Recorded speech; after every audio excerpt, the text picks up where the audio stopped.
அல்லாஹ் கூறுகிறான், எல்லா பாவங்களுக்கும் மன்னிப்பும் கூலியும் உண்டு.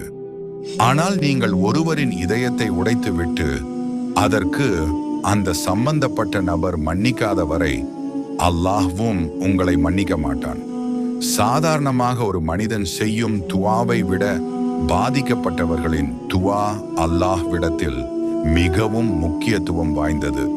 நபி ஸல்லல்லாஹு அலைஹி வஸல்லம் அவர்கள் கூறுகின்றார்கள், அநீதி இழைக்கப்பட்டவனின் பிரார்த்தனைக்கு பயந்து கொள்ளும், ஏனெனில் அவனுக்கும் இறைவனுக்கும் மத்தியில் எந்த திரையும் இல்லை.